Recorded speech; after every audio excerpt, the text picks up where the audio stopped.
What do you make of this the new piece tonight that ran in Washington, the National Journal, a very respected, even-handed journal that says that the Vice President, Scooter Libby, who are already being focused upon by the special prosecutor, deliberately kept from the Senate Investigating Committee, the committee investigating why we went to war, all these documents about speech drafts and stuff like that they were trying to get Colin Powell to use before the United Nations. All this case they made for war, which may be very highly suspect now. What do you make of them denying that information to the Senate investigators? It appears to show a certain contempt for the Congress of the United States, where the Congress should stand up and demand these documents and now take a look at them.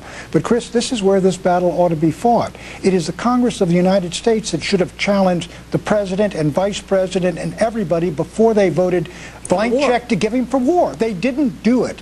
We are in trouble today because they failed in their responsibility. To deliberate. They never deliberated. They have the war power. The Constitution gives it to them. The Founding Fathers gave it to them, and they gave it to George W. Bush, who they know was going to go to war, in order to get it out of the way for the election. That's why I hold them more culpable in many ways. At least Cheney and the President believed in this war. Yeah. And they did. And Libby, and Cheney and Libby, and they made the case. They made the case through WMD to the world. Do you believe that was the case for war, though?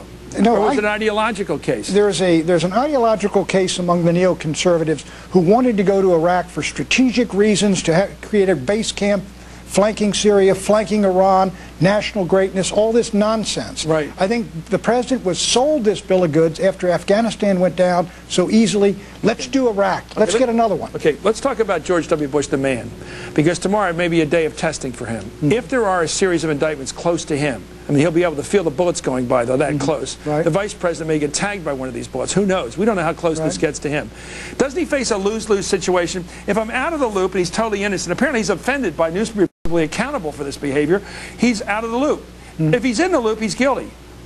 In other words, if he's not involved at all in the White House behavior... I find it hard to believe that George Bush knows or cares about what Christoph is writing or somebody named Joe Wilson. He don't pay any attention to that. He's not concerned about a major threat to the case he made for war that was launched by Wilson? I think the person concerned was Cheney, who reads it, quote, the Vice President sent him over, and Cheney calls, who is saying this, George? I don't think George Bush cared that much about it. I don't think he was in on it. I don't think George Bush was in on it. George Tenet, I don't know all about that. But what the President ought to do, look, it's going to come. Chris, you take hits like this. If there are indictments, move and replace these fellas. Can we continue to see this unusual partnership between the President and Vice President if there are indictments right up to the Vice President's Chief of Staff? Or will this bring into question that relationship? Well, will it open it up? If the President and Vice President, I hope not, but if he's named an unindicted co-conspirator in some kind of conspiracy to violate the civil rights of Joe Wilson, it's a problem for the Vice President. There's going to be a problem in the relationship, and the Vice President's got to be hurt when his principal key guy he's worked with,